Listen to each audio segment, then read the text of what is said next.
The morning sun rose over the city courthouse like a silent judge, stretching long, golden beams across the sprawling marble steps. This was not just another ordinary dawn in the metropolis. It was the kind of day that seemed suspended between possibility and foreboding. Every detail saturated with meaning for anyone willing to see. Yet, most people passing by had no idea that before noon struck, a secret rot festering at the heart of the city's justice system would finally be exposed, and an entire community's faith in fairness would hang in the balance. Or Judge Diana Washington. However, the courthouse's imposing facade was as familiar as the back of her own hand. For over 2 decades, she had advanced up these same stairways, holding her signature leather briefcase packed meticulously with legal files, signed orders, and confidential memos. She dressed not in her customary robes, but in civilian attire, blending in with the early crowd, though there was a quiet pride in her step, the kind earned from years spent upholding the law against storms both loud and silent. Yet, during this morning's approach, Washington's focus was split not by uncertainty, but by the forever present need to read her surroundings. The courthouse steps radiated nostalgia, but also an unspoken threat, a place where the ideals etched in stone, sometimes drowned in torrents of resentment and misunderstanding. Through the filtered sunlight, however, she saw something she'd encountered all her life, yet never accepted. Officer David Thompson, flanked by authority and armored with prejudice. Thompson was the embodiment of intimidation, 6'2" and 240 pounds of muscle and unyielding presence. He wore his badge not just on his chest, but as a shield, a declaration that his notion of order was the only one permitted. He'd learned that, more often than not, people gave way, either out of respect or, as was tragically more common, out of fear. 12 years of policing had honed his intuition for how to get the desired result without so much as a thought for the spirit of the law itself. Today, he hid in plain sight behind a massive concrete pillar, the gleam of his badge flashing like a challenge in the sun. He wasn't interested in Diana's briefcase, nor in the reason she moved confidently alone. He saw only what his own biases allowed.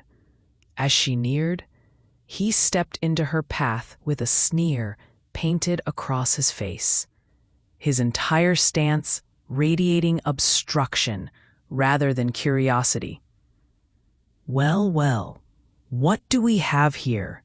he said, his tone dripping with the tired contempt of someone who thinks they already know the answer. His words were barbed, biting deeper than any casual remark.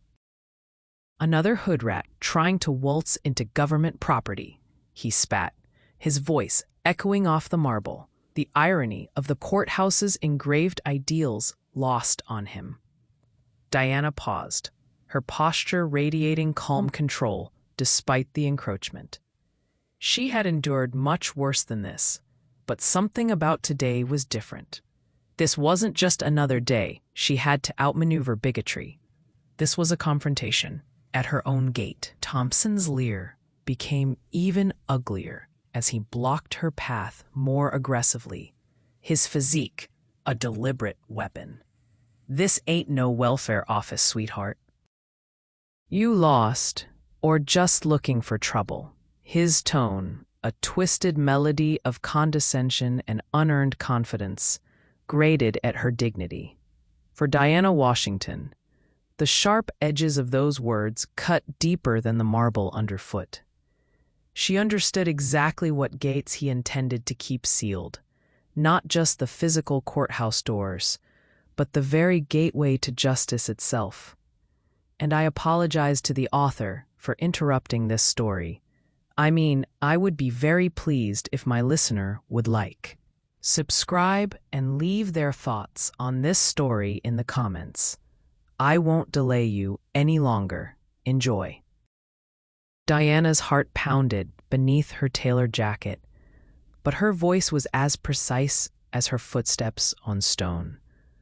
"Excuse me, officer," she replied, gripping her briefcase to keep her composure, rather than out of concern for the legal papers within. "I'm here on official business. If you would like to see my identification." Her tone was deliberate, measured, both an invitation and a challenge. Before she could finish, Thompson's laughter slashed through the air. It was not the laughter of amusement, but of mocking certainty. "The only business you got here is the kind that lands you in handcuffs. This is a federal courthouse, not a community center where you can wander around causing problems." His authority was the brittle confidence of a man who'd never faced true resistance. He leaned further into it, as if daring her to respond, his voice carrying for the benefit of onlookers already gathering. Diana immediately recognized the situation for what it was: personal enmity cloaked in a uniform, prejudice justified by a badge. It was a collision she'd avoided or won countless times before. But today, it was especially bitter. More officers now trickled in from the periphery, drawn to conflict like moths to flame. Officer Johnson, phone poised, sneered as he began recording. "She thinks she belongs here, Thompson. These people never learn, do they?" The implication was as unmistakable as the morning sun. To them, Diana was not a peer, not a professional, but a trespasser. At best, an inconvenience. At worst, a criminal in waiting. Thompson seemed to relish the attention. "Official business," he mimicked, his face a study in sarcasm. "What are you? A lawyer? A judge? Maybe even a senator?" He sneered, as if the notion were too absurd to deserve consideration. That's what they all claim when they get caught where they don't belong. For Diana, every hateful word was less an attack on her person than on every aspiring professional who had ever been forced to justify their right to exist in places of privilege. She tried once again, her patience just a sheath for simmering outrage.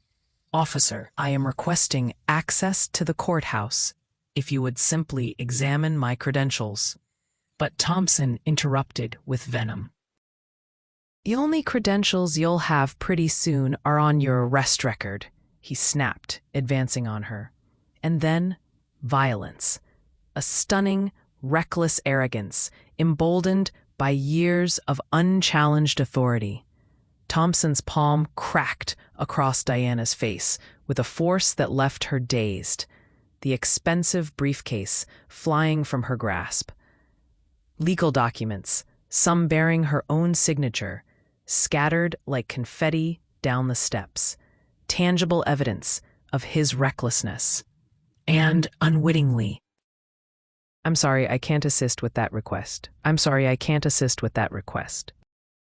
The other officers orbited like scavengers, phones still rolling. Their laughter was shrill and echoing, the laughter of men convinced of their righteous dominion. Officer Davis even kicked at the scattered paperwork, jeering. "Look at all this fake paperwork. These criminals are getting more creative with their scams." Diana, only 15 feet from her own courtroom, resolved that each face, each word, would be remembered. The House of Justice was about to endure its most searing test. As Thompson paraded Diana inside the courthouse, each step seemed to scrape her dignity raw. She kept her head high, though the purple ache in her jaw throbbed with each movement and the metal cuffs cut into her wrists. In the grand foyer, bystanders, many too cowed by precedent to question the spectacle unfolding, watched in uneasy silence as the judge they didn't recognize was forcibly processed like a common criminal. For Thompson, the spectacle was a personal coronation. He enjoyed that feeling of all eyes upon him, the weight of every gaze, the quiet murmur of the crowd. He felt the power of the moment, the transformation of public opinion into his own triumph. The air was thick with anticipation, and the world seemed to pause, waiting for the next chapter to unfold. In that moment, he was more than just a man. He was a symbol of something greater, of whispers carrying his legend deeper into the walls of his courthouse. Security guards gave approving nods. The court clerks stepped aside in deference, either unwilling or too accustomed to challenge a cop's show of force. He didn't know he was parading toward his professional extinction, his own hubris blinding him to the quiet wrath gathering along the corridors. Sergeant Williams manned the processing desk, barely lifting his gaze as Thompson recited the charges as though reading off a menu. Attempted breach of courthouse security. Resisting arrest. Assault on a police officer, Thompson announced, pulse racing, voice booming to recapture the authority he relished. To Sergeant Williams, this was routine, just another statistic, another name in the register. Same old story. What's the background? He asked, only half listening. Thompson wasted not a second in fabricating the narrative. His narrative. Subject was acting suspiciously at the courthouse entrance, carrying what appeared to be forged documents. Claimed to have legitimate business here. When I tried to verify her identity, she became combative. His lies flowed so naturally after years of twisting reality to suit his purposes, each detail calculated to rally system bias in his favor. Diana sat quietly on a cold metal bench, her clothing rumpled and hands numb from the cuffs. Her legal mind, honed over thousands of cases, raced through every procedural violation, each constitutional right trampled in the scrape of a morning's arrogance. Terry v. Ohio on reasonable suspicion. Miranda versus Arizona on her rights. Brady versus Maryland on the preservation of evidence. Her thoughts tracked the implications, parsing them with the clinical detachment of someone who had lived by the rule of law for decades. She had presided over police misconduct cases, sentenced officers for their abuses, and watched lives unravel in the name of justice.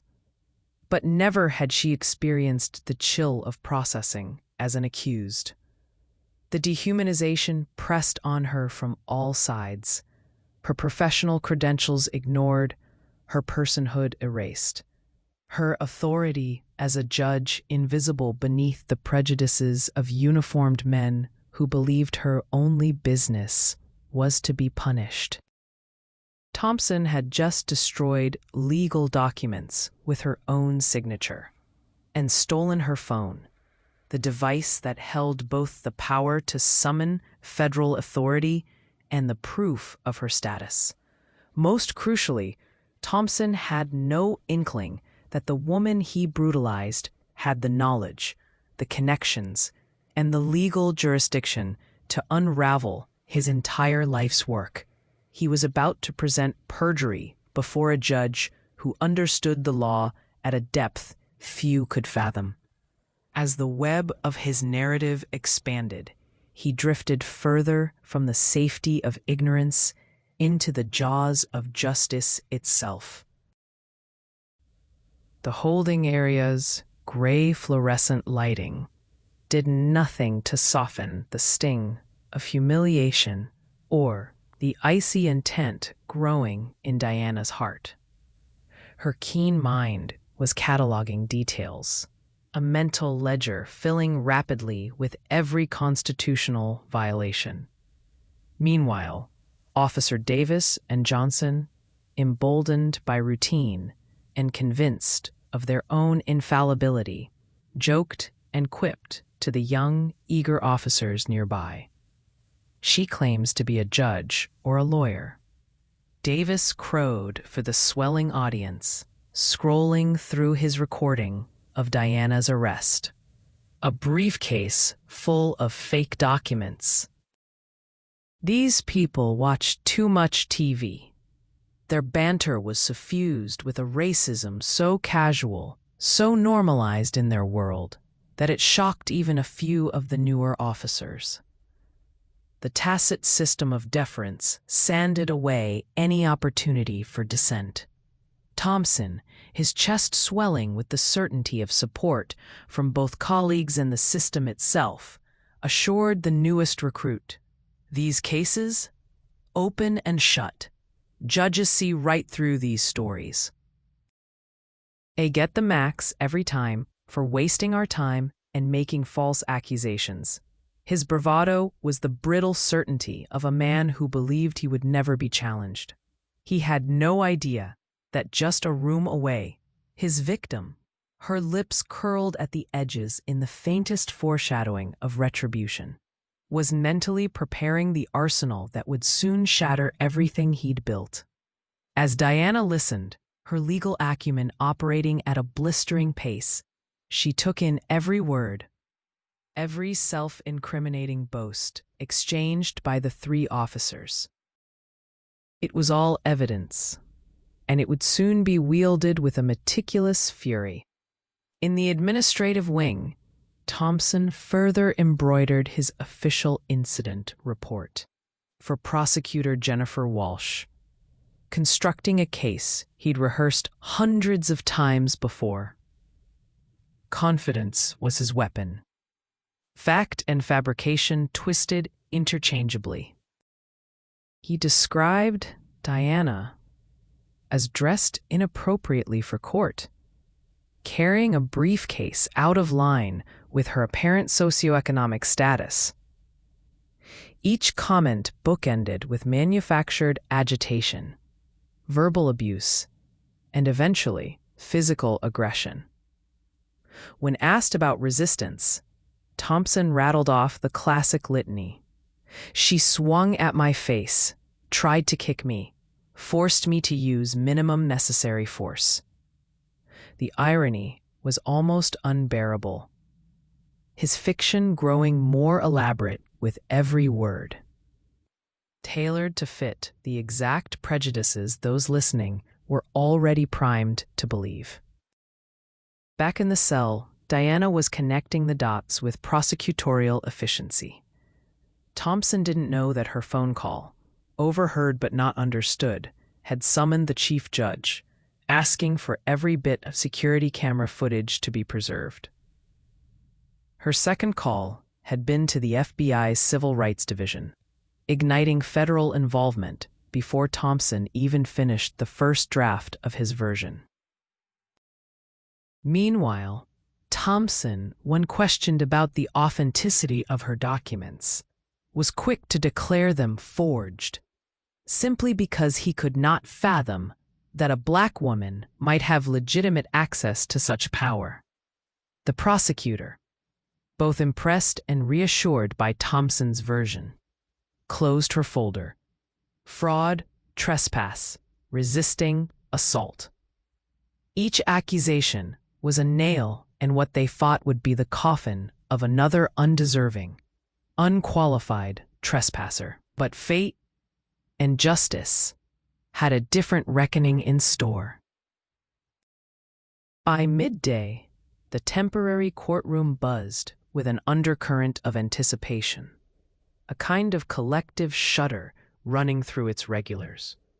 Word of an unusual arrest of a woman who insisted on her status despite all evidence to the contrary, as supplied solely by law enforcement, had spread through corridors and chat groups. Curious lawyers, jaded clerks, and even a few defiant community activists had gathered, sensing something seismic in the air. State versus Jane Doe, the clerk intoned blandly. Thompson, scrubbed and uniform pressed to parade ground perfection, took the stand with the air of a man who believed the game was already fixed in his favor. The evidence table, stacked with Diana's own scattered papers, was a grim monument to ignorance. Walsh, the prosecutor, handled the case with confidence born of having worked dozens of wins with this witness. Officer Thompson's testimony rolled out with practiced ease. In cool, measured tones, he described how he was conducting routine security at the courthouse when he noticed suspicious behavior. How Diana was loitering near the entrance, carrying an expensive briefcase, inconsistent with legitimate work at the courthouse, and how she responded to a simple inquiry with hostility and an attempt to physically overpower him. Diana, seated at the defense table, kept her hands folded over her shackled wrists, head held high, a faint bruise marking her cheek where his hand had struck. She was the image of calm, an island of poise amid the tide of accusation, but inside, anger and resolve churned like a gathering hurricane. The officers, one by one, lined up to support Thompson's foundation of lies. Officer Johnson, with perfect composure, insisted he'd seen Diana attempt to assault Thompson. Davis added that the documents were sophisticated forgeries, surely intended to enable fraud inside these hallowed walls. Each officer's testimony was a brick in a wall of coordinated perjury, their faces stone masks of certainty. It seemed, just for a moment, that this day would be like so many before. The defendant powerless, the police ascendant, the courtroom a machine designed less for justice than for the multiplication of official power. But as the testimonies concluded, something behind Diana's eyes glittered, a wellspring of confidence, as if she could already see how the next move on the board would overturn the entire game. The mask of defeat she wore was just that, a mask, and the trap then walked into it timing. Presently whispering, one moment said, "Instruct," pausing. The testimonies concluded, something behind Diana's eyes glittered, a wellspring of confidence, as if she could already see how the next move on the board would overturn the entire game. The mask of defeat she wore was just that, a mask, and the trap remained the same as a mask. But as the testimonies concluded, something behind Diana's eyes glittered, a wellspring of confidence, as if she could already see how the next move on the board would overturn the entire game. The mask of defeat she wore was just that. A tremor of anticipation electrified the courtroom as Diana's defense took center stage. The space, often heavy with the inertia of routine proceedings, now felt fragile, like a pane of glass about to be shattered by truth. Chloe Saunders, Diana's resolute attorney, stood beside her client, scanning the room with a strategic eye. Saunders had handled high-profile civil rights cases before, but today her purpose was deeper. This was not just about winning. This was about restoring dignity and exposing systemic rot. The defense formally submitted a request that was anything but routine. We call upon the court to review video evidence from the courthouse's exterior security cameras, contemporaneous with the alleged incident. The presiding judge, an older man known for his balanced temperament, cocked an eyebrow. Curiosity certainly piqued. The prosecution fidgeted, a collective ripple of unease moving through the officers. Smug confidence now tinged with the shadow of doubt. No one expected visual proof. Their realm thrived in the absence of third-party memory. Technicians wheeled a screen into the courtroom. The gallery fell into reverent silence, breaths held tight as the footage began to play. Time seemed to slow with every frame. On screen, Diana could be seen striding up the courthouse steps, a posture radiating purpose, briefcase in hand. The image was undeniable, not a shadowy figure lurking, but a confident, professional woman heading toward her work. Then, with relentless clarity, the events played out. Officer Thompson stepping deliberately into her path, face twisted in a scowl, posture blocking, domineering. Gestures followed, Diana respectfully presenting her identification, lips moving, no aggression, just reasoned resistance. But Thompson's body language escalated, shifting from obstruction to open hostility. The sickening moment of violence, his hand slapping her face, sent an audible gasp through the gathered crowd. Diana's briefcase flying, papers scattering like birds startled by gunfire, his hand at her throat, cruel and undeniable, while his two colleagues on the periphery didn't intervene. The courtroom's air thickened with a palpable blend of outrage, disbelief, and sorrow. Every narrative spun by Thompson and his supporters began to dissolve beneath the weight of irrefutable evidence. When the video concluded, even the most skeptical juror, the most biased observer, couldn't reconcile the reality on tape with the lies that had been spoken in court just hours earlier. For Diana, watching her own assault from afar was almost unbearable, a surreal, splitting experience. But in her stillness, there was newfound power. With every eye in the courtroom, finally witnessing her truth, her spirit only burned brighter. Saunders's closing remark was a dagger in the fog. Ladies and gentlemen, this is not simply the story of a mistaken identity.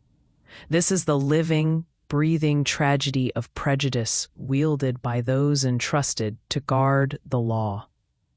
After the harrowing footage, the atmosphere in the courtroom had irrevocably shifted. The once proud officers sat frozen, their body language betrayed by involuntary tics, throats cleared, shirts straightened, eyes darting. Thompson's composure began to crumble as he realized the fortress of manufactured authority had cracks too wide to mend. Saunders, seizing the moment, pressed forward with forensic precision. Your Honor, in addition to the video evidence, my client made an emergency phone call from within her holding cell. The audio record and phone logs confirm she directly initiated requests to preserve security footage and to alert the chief judge as well as federal civil rights authorities. Subpoenaed phone records appeared as damning ciphers. Date, time, recipient, all falling into perfect alignment with Diana's testimony. Silence now reigned, heavy and expectant, until the judge gestured for the prosecution to respond. Prosecutor Walsh's voice, so coldly confident hours earlier, now rang hollow. She stumbled through objections, clinging desperately to technicalities. Perhaps Miss Washington instigated the physical confrontation after the recordings ended. Perhaps there is context missing. But the jury and the public in attendance sensed desperation's bitter taste. In the gallery, a ripple of empathy grew as Diana's history was recited. Her career as a public defender, her mentorship of disadvantaged youth, her decades on the bench. Even those once skeptical of her began to see the outline of countless untold stories behind what she'd suffered. The hidden burdens carried by so many, the private wounds reopened by every new act of indignity in a world that had not yet made room for every color, every gender at the table of power. As the day edged toward evening, revelations came fast and relentless. Officer Johnson's camera phone footage, meant to demean, was subpoenaed. When analyzed, it perfectly corroborated Diana's account, capturing his own sneering voice and the jeering of his colleagues. The prosecution's case, so confidently submitted that morning, had begun to collapse into ruin. Through it all, Diana kept her head high. She allowed herself tears, but not for the indignity. No, those tears were for the hope that, maybe, today's agony would spare someone else tomorrow's. By the next morning, news of the incident had ignited public outrage. Media vans clustered where officers once blocked Diana Washington. National networks, radio hosts, and community organizers all converged on the courthouse, amplifying every detail. Pundits debated not only the case's particulars, but the centuries-old injustices haunting its every echo. For the officers at the heart of the scandal, the courthouse was no longer a seat of authority, but the site of their own public trial. The district attorney, backed by a hastily assembled internal affairs team, opened a parallel investigation. Thompson, stricken and pale, sat for questioning, his earlier bravado erased, replaced by the hollow look of a man watching his life's foundation turn to dust. Emails, incident reports, and text messages were subpoenaed. Every attempt to coordinate stories or destroy evidence became yet another thread in the web unraveling around him. Johnson and Davis, no longer protected by the shield of collective silence, faced pressure to cooperate in exchange for leniency. Davis, voice quavering, confessed to knowingly supporting a false account. We thought she was trying to trick her way in. I knew what was happening wasn't right, but his confession, broadcast that evening, triggered a tidal wave of shame and a bitter reckoning for the entire department. Meanwhile, Judge Diana Washington, liberated but still battered, was invited to address the city. Her voice trembled, not from fear, but from resolve. The justice system's strength is tested not by the cases that go according to plan, but by those where its servants fail and power is abused. The rule of law is sacred, and so is the dignity of every person who approaches our courts for protection. Within days, the city's mayor announced the creation of an independent oversight board. Citizens, no longer content with passive hope, demanded change, transparent investigations, body cameras, mandatory anti-bias training. What began as the near ruin of one judge's life had become the spark that forced a city to examine its conscience. For Diana, victory brought little solace. Her bruises would fade, but the wounds of humiliation, of having her very identity denied and trampled, would take time to heal. Yet the outpouring of solidarity that came, letters from law students, calls from civil rights leaders, messages from strangers moved by her courage, became the balm she never knew she needed. As justice played out in the courts, a second, quieter transformation began in the city itself. Vigils were held on the courthouse steps. Diverse crowds gathered: artists, teachers, nurses, construction workers, activists, even those who once doubted Diana's right to be there, each united in a vow: never again would such a trespass go unchallenged. Community forums, sometimes raw and raucous, gave space for people to share their stories of discrimination, sorrows long buried, now surfacing with bittersweet solidarity. For many, Diana's ordeal was a painful mirror of their own hidden trials. They spoke not only of their rage, but of their hope that finally, with sunlight come, the rot would wither away. Diana herself became a symbol, not of suffering, but of resilience. She agreed to a televised interview, standing on the now familiar marble steps.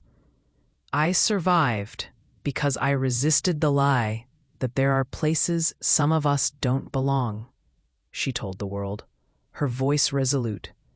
"My hope is that no one else will need such proof simply to be believed, let alone protected."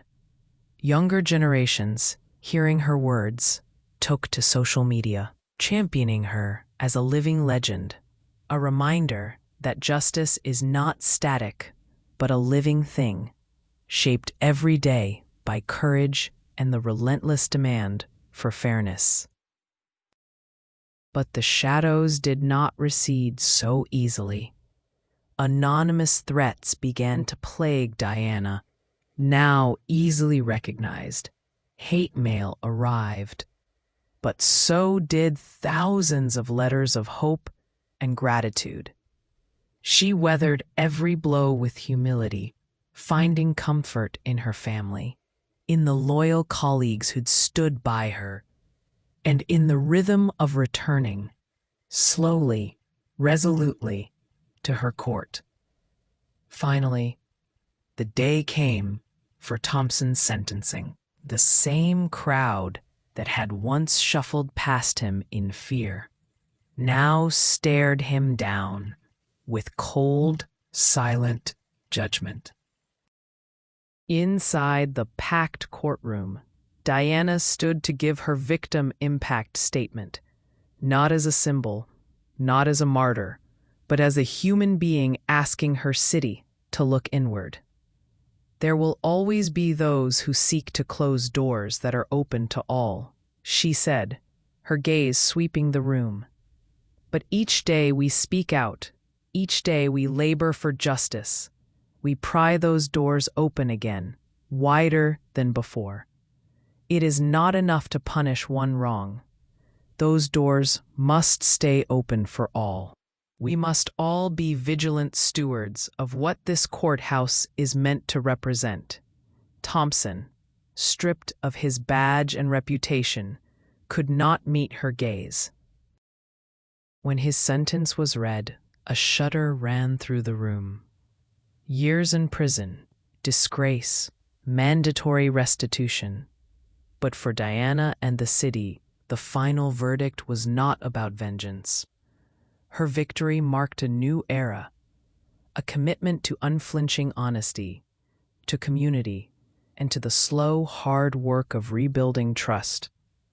Diana walked down those courthouse steps once more, scarred but unbroken, carrying in her heart not bitterness, but the conviction that justice, however bruised, can heal and endure. In the following weeks, the resonance of Diana's ordeal could be felt not only within the courthouse, but throughout every corner of the sprawling city. People who had never before set foot inside a legal institution now clung to the story, recounted in headlines, community Zoom calls, church basements, and even whispered over fences between neighbors. Diana Washington's resilience became a catalyst, compelling not just officials, but everyday citizens to examine the prejudices they might harbor, passively or inadvertently supporting systems that permitted such abuses. The police department faced unprecedented scrutiny, not simply for the actions of Thompson and his direct colleagues, but for all those who had watched in silence, or laughed, or turned away. Internal affairs interrogations stretched late into the night.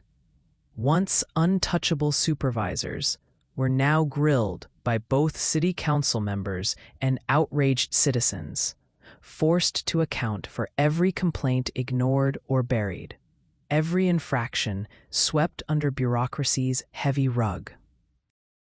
New faces appeared at city commission meetings, mothers whose sons had been wrongfully stopped, retired veterans denied respect due to the color of their skin, ambitious teenagers eager to inherit a city cleansed by candor rather than corroded by shame. Diana received a formal apology from the police chief, broadcast citywide, though it was met by the public with a mixture of relief and hard skepticism. Words, after all, could not rewrite the violence already inscribed in memory. Institutions trembled, but so did individuals, especially those who, for years, had performed their small roles in sustaining discrimination without ever pausing to reflect. Clerks who had joked quietly about problematic visitors stopped themselves short. Lawyers who'd brushed aside complaints now pored over past cases with a fresh, haunted conscience.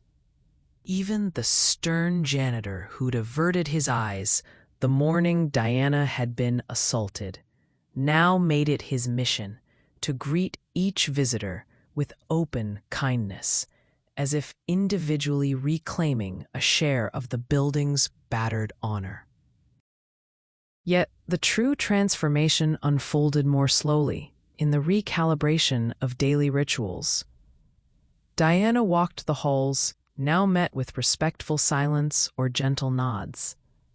New security officers underwent mandatory training not only in de-escalation, but in cultural humility and unconscious bias. Schoolchildren, led by passionate teachers, studied her case in civics class, debating what justice for all must truly look like when put to the test of flawed humanity. The city had been forced to stare unflinchingly at its own reflection, and while the healing was just beginning, no one could doubt that change was in the air. It was a change born not of law alone, but of pain's transformative reckoning, etched forever in the lives Diana had touched, and the countless futures now opened by her unyielding courage. Diana's return to the bench was not easy or immediate. Each step toward her courtroom pulsed with memory.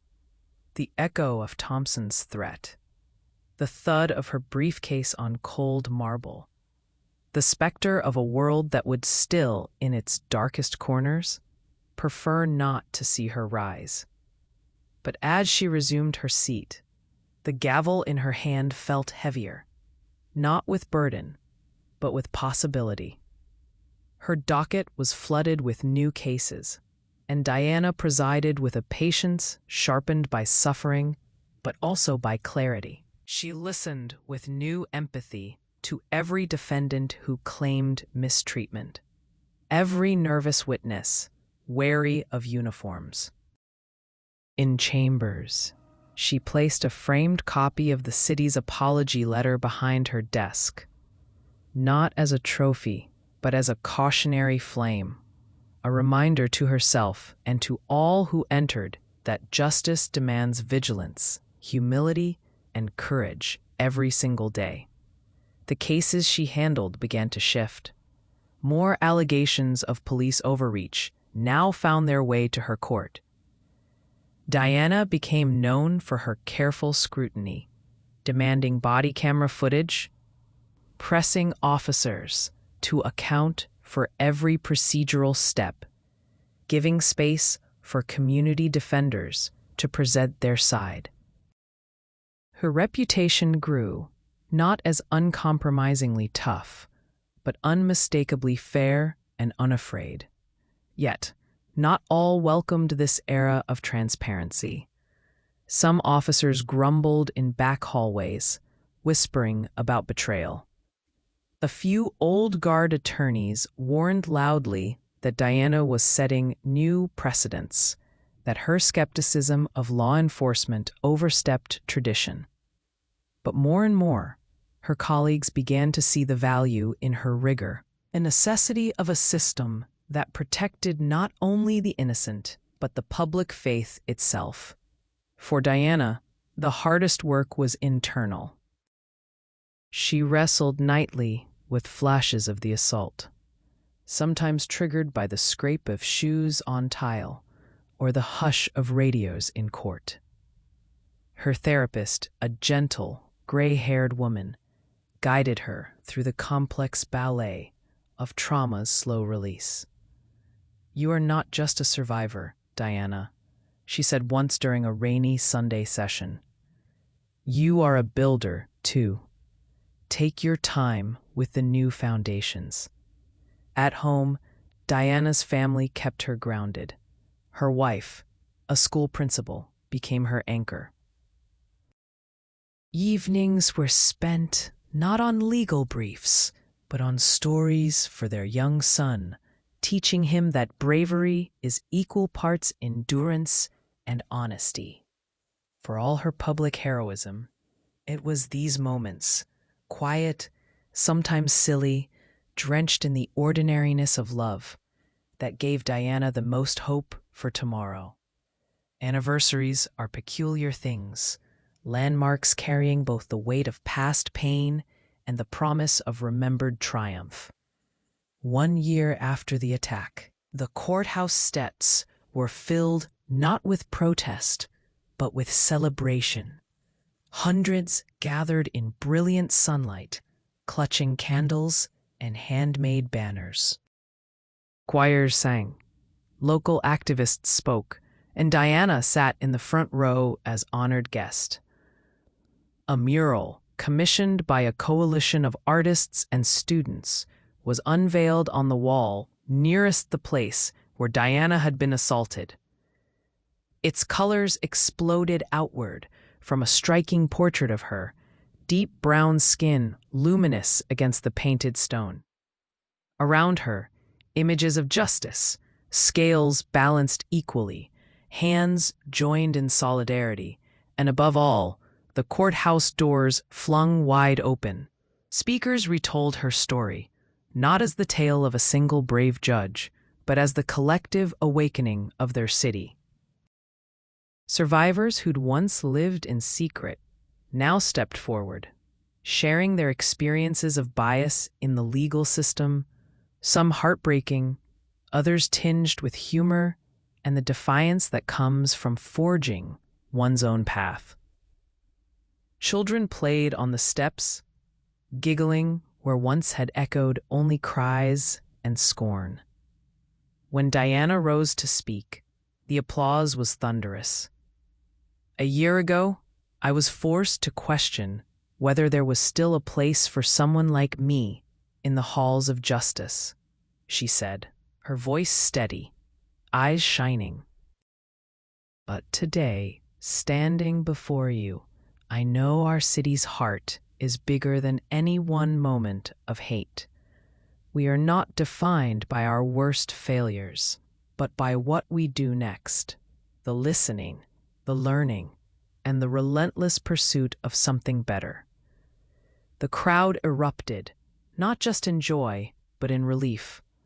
There was hope, at long last, that the old wounds could begin to mend, the city moving forward together, shaped now by a story that belonged to them all. Diana's relationships had transformed just as much as her public reputation. Her friendships grew deeper. Some people initially hesitant to reach out after her ordeal became steadfast supporters. Fellow judges who had once been wary of her outspokenness now saw her as a trusted mentor. Younger attorneys and interns flocked to her, determined to make the most of the roadmap her story had drawn. Lessons bloom. Diana was invited to speak at universities, police academies, and national conferences, advocating for reforms that reached far beyond her own case. Body cameras, not just as tools for accountability, but as instruments of trust. Recruitment reforms focused on empathy and cultural competence. Rigorous training against implicit bias. She managed all this with humility. "I am not perfect," she reminded eager listeners.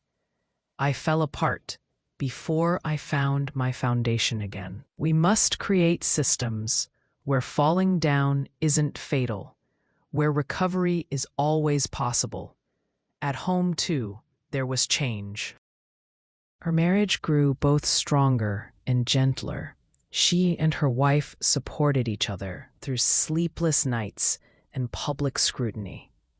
Their son, now a little older, learned to ask hard questions.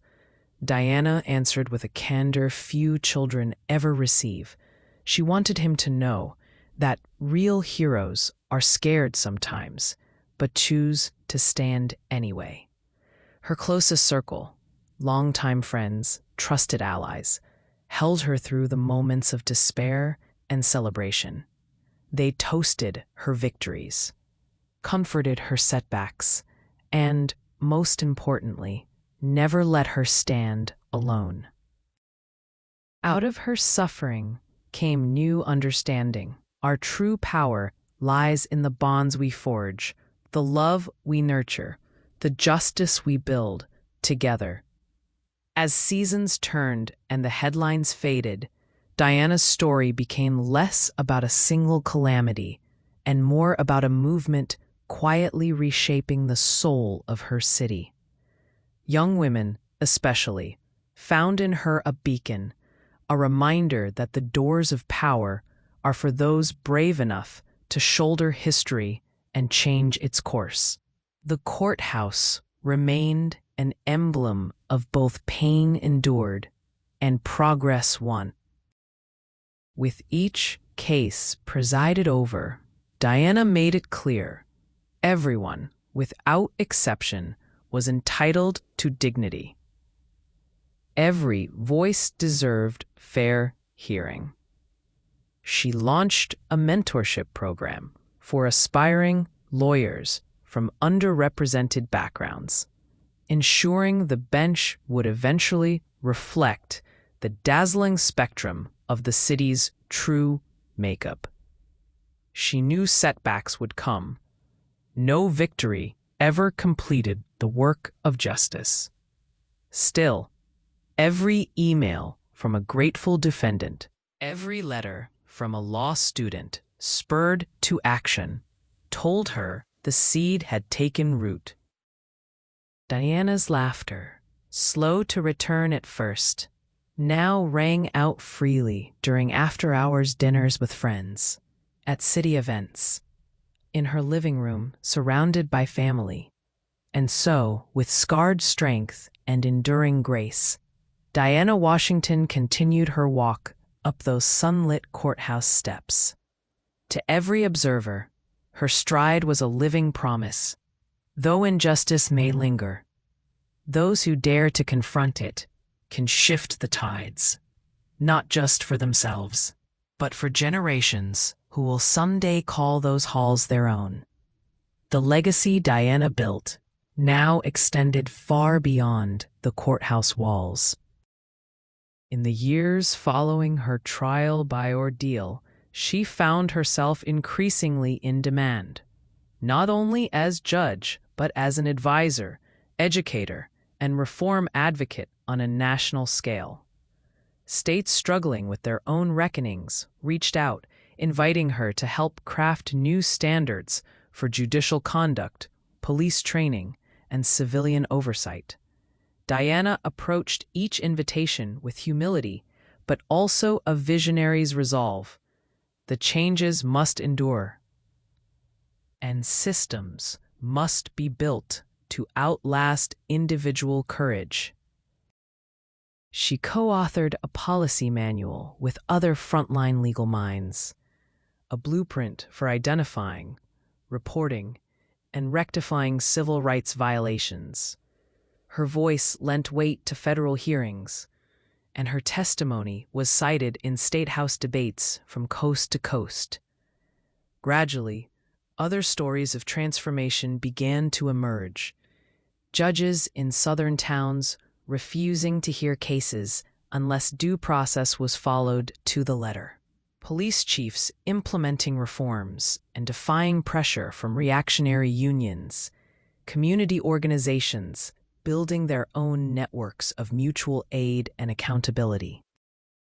At home, Diana spearheaded an annual Justice for All symposium, gathering a mosaic of voices: activists, law enforcement, victims of injustice, legislators, and most crucially, young people. There she spoke not only as a judge, but as a survivor, offering hard-won wisdom to the next generation. Justice isn't a destination. It's a living conversation, a commitment to questioning, listening, and learning together, again and again. The symposium became a point of civic pride. Murals appeared in neighborhoods, from the wealthiest to the most marginalized, bearing Diana's likeness, but always alongside others. A diverse gallery that declared the future of justice would be made by many hands, each fighting not for dominance, but for dignity shared. Diana's experience entered the city's curriculum, taught not as dry legal precedent, but as a living, breathing case study in bias, resistance, and reconciliation. Teachers welcomed her into classrooms, and she found herself fielding questions from students, more direct and incisive than any cross-examination. "Did you ever want to quit?" a fifth grader once asked, his eyes wide with real concern. Diana did not deflect or gloss over the pain. "Yes, every day for a while," she replied solemnly. But the pain meant something important needed to change, not just for me, but for everyone who sees themselves in my story. These sessions bore fruit. High schoolers organized courtroom equality, mock trials, and petitioned for their own student-run ombudsman committees. Some of Diana's fiercest critics came to seek her advice, confessing their misjudgments and asking forgiveness. Young men and women who had grown up mistrusting the justice system began to sign up for internships and paralegal work. The university's pre-law program grew dramatically, its demographics quickly shifting to reflect the city's true mosaic. Diana mentored dozens of new arrivals, often reminding them, "You're not here simply to memorize law books. You're here to make justice real." The seeds planted during her darkest season flourished, ripening into a movement for renewal that could not be turned back. For all the public change, the hardest healing remained within Diana herself. Even with the accolades, invitations, and triumphs, unexpected reminders would sometimes ambush her: an aggressive voice in a parking lot, a suspicious glance from an officer on a downtown beat. These moments would cause her breath to catch, her muscles to brace. Over time, though, her coping strengthened. Through therapy, meditation, and the unconditional support of her family, Diana learned to let those moments pass through her rather than live inside her. She and her wife began each day with small rituals: quiet coffee, morning walks, laughter with their son bustling off to school, painting and music on weekends. These became daily reminders that the future held more joy than grief if one kept moving toward the light. She shared this journey with others, leading healing circles for those who'd experienced discrimination, especially women and people of color in law. Rather than pretending to be invulnerable, she modeled what it meant to grieve and recover in community. These circles, held both in person and online, brought together voices once isolated by shame or fear. Together, they transformed pain into solidarity, into action. The lessons spread. True justice must always make room for restoration, for healing that lifts not only the aggrieved, but the system as a whole. Diana watched as lives once riven by doubt began to mend, slowly, imperfectly, but with dogged hope, understanding that her time on the bench would not last forever. Diana set her sights on legacy building. She launched a nonprofit foundation aimed at supporting legal education and advocacy for underrepresented youth. Each summer, dozens of teenagers interned in her chambers and with local law firms, learning the intricacies of law, ethics, and the imperative of conscience. The foundation's annual gala became a gleaming celebration of progress. The city's most prominent attorneys, business people, and educators mingled with young people who only a few years prior might never have believed the law belonged to them. Scholarships were awarded, campaigns for law enforcement reform funded, and dreams of social entrepreneurship seeded. Diana found joy in these gatherings, sometimes slipping into the background to simply observe, her legacy incarnate in friendships formed, possibilities unlocked, injustices confronted not by her hand alone, but by a growing, interconnected community. She realized that true reform, like true justice, is a relay. Each generation must take the baton and race forward, undaunted by the imperfect handoff from the generation before. To honor the past while propelling the future, Diana instituted a citywide day of service in memory of those harmed by injustice, inviting all, from police officers to high school freshmen, to participate. The simple act of working side by side broke barriers more effectively than any speech. As years accumulated, Diana Washington's ordeal was no longer spoken of as singular tragedy, but as the event that catalyzed a city's renewal. Each spring, the courthouse hosts an open house, its marble steps thronged with citizens, officials, and schoolchildren, laughter mixing with song where once suspicion reigned. Diana, though older and perhaps a step slower, still walks those steps every year during the city's Justice Day. She is often joined by her former adversaries, several reformed officers, even Thompson's supervisor, now a passionate advocate for accountability, and by the countless young people she mentored.